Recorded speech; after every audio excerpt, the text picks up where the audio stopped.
I'm David Settle here from Wyopreps.com. Time for our Athletes of the Week presented by Premier Bone and Joint Centers. We're worthy of Wyoming, and these folks are certainly worthy of this week's honor. And the first one goes to Sophie Meyer from Wheatland High School.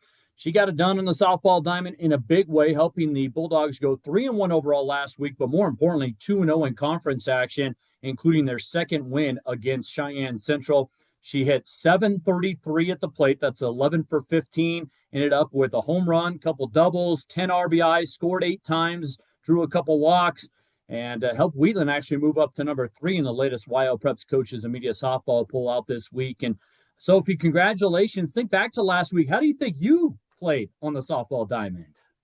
I batting was very good, came out confident. Same with fielding and pitching. You just have to believe in yourself and just try as best as you can. How big of a week was that for the ball club, especially to pick up 2 conference wins against Torrington and Cheyenne Central to move up the conference standings a little bit? It was good. It's going to get us a good spot in regionals for sure.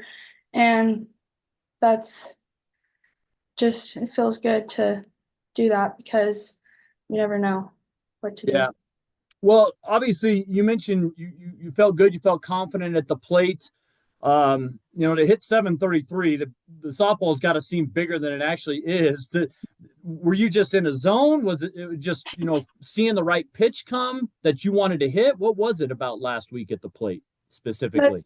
Yeah, that's basically what it is. You just have to stay calm and can't get too anxious in there. Or if you do get too anxious, you're gonna like not do as well as you want to do.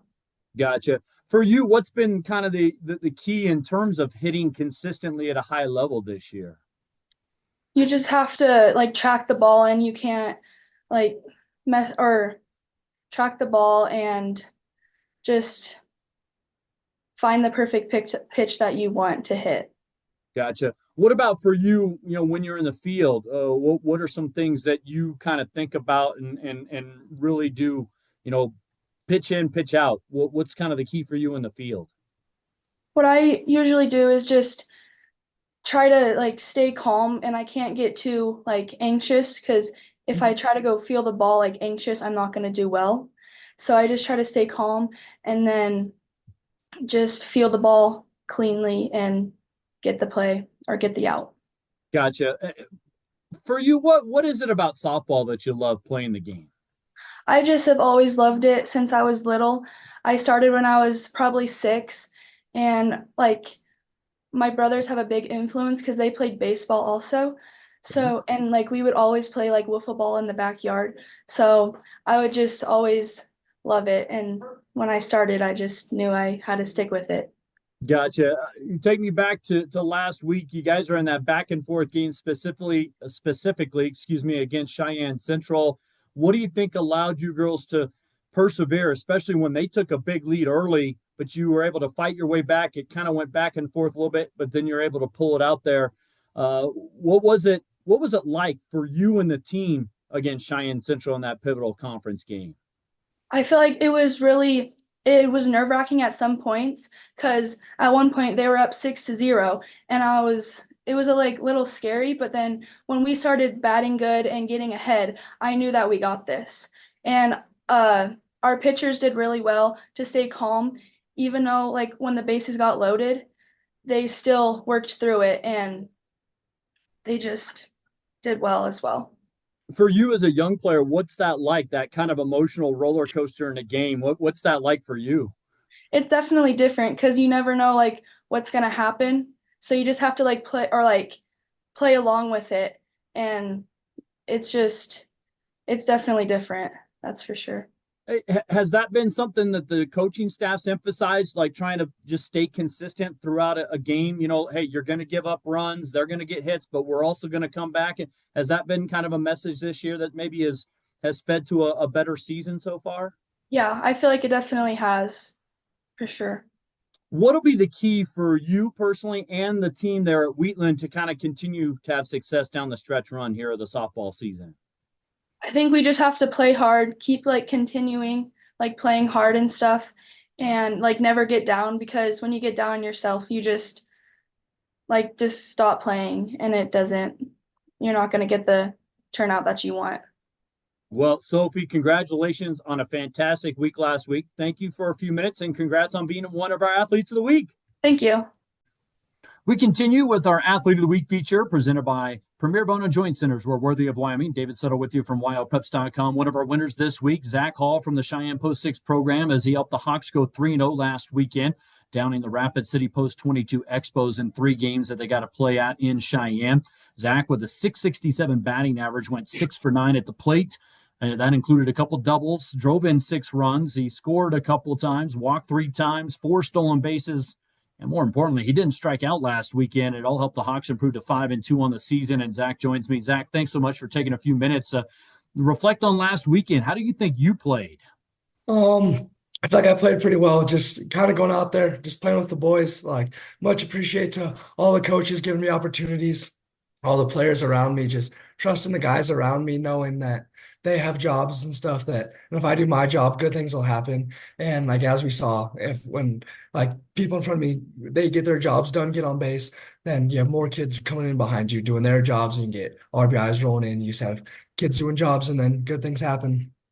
Well, certainly it happened well for you. 667 average at the plate. What was working well for you? What was kind of your approach last weekend at the plate? Just attacking first pitch fastball. If I see a fastball, just try and hit it. Like, don't wait for curveballs, like any spins, just try and hit first pitch fastball attack.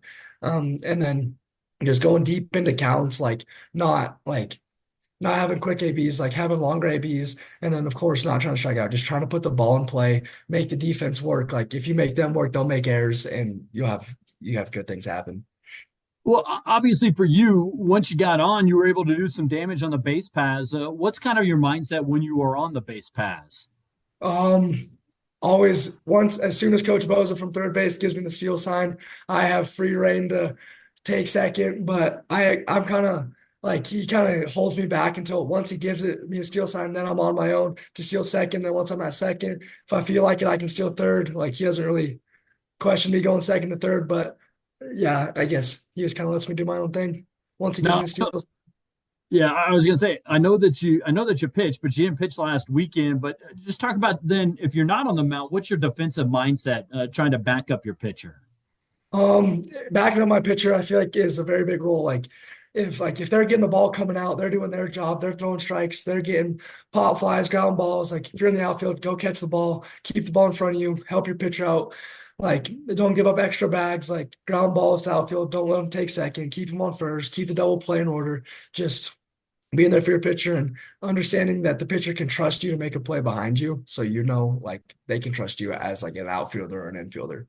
I got you. I got you. Well, obviously, you guys have had a little bit of a change. You went from Coach Barker, who I know has taken over the Post 6 program overall, but now he's coaching the Sixers. And Yeah. you mentioned Coach Boza and the confidence he has in you and letting you kind of have free reign once he gives you the steal sign. What's the adjustment been like, even though he was on the staff last year?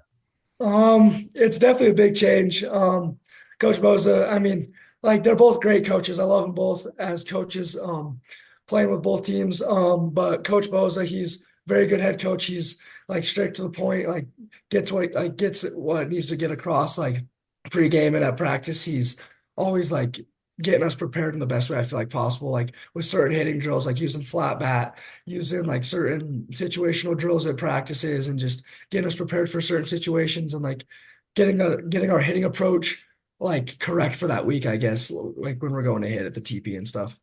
I got you. What is it for you guys in terms of, to go 3-0 against a pretty solid post 22 program and to get off to a 5-2 start with the Hawks this season? What's that been like? What's kind of the conversation been like with the guys on the team? It's been a very good conversation because we were talking about it on Saturday when we beat Rapid both the first 2 games. Coach Bosa comes into the dugout saying, "Hey, it hasn't happened in who knows how long that the Hawks have won all 3 games and had a 3-game sweep. Like who knows how long it's been. So just go out tomorrow, play hard, and like just don't like get too high of yourself and just play like as we all know how to play and just play good, solid baseball as we did." So conversation's been good about that. Just understanding that if we do our jobs, good things happen. Well, it certainly did for you in that clinching game. You went 2 for 2, drove in 4, had a couple stolen bases and a couple walks in that game, and one of your hits was a double. What do you love about the game of baseball? What has it been for you that's kind of allowed you to really, kind of reach your peak level as an athlete, Zach? Just being around like all the teammates, coaches that know that like they can trust you, like the coaches trust me, all the players trust me, and whatever certain thing that I may be doing in that game, whether it's an outfield role, a hitting role, whatever situation, like leading off an inning, leading off the game, just whatever role that I get put in, just they can all trust me, and then I have to trust myself into what I'm doing, and then having the coaches just trust me and then put me in those positions so that good things can happen. Lastly, for me, what do you or where are areas you feel like you still need to continue to improve on here early in the 2025 season? I guess sometimes I feel like I could be a little bit more aggressive on base path, like not waiting as long at second, because I feel like sometimes I can get stuck up there for 5, 6 pitches when I could definitely have stole by then. But yeah, just being more aggressive at second, and then just having a good outfield role, keeping the ball off the ground, catching the ball in the air when it's in the air, just keep it off the ground. Don't give up extra bags. Well, Zach, thank you so much for a few minutes. I appreciate you talking about last weekend's big weekend for you and the Hawks, and congrats on being our athlete of the week. Thank you.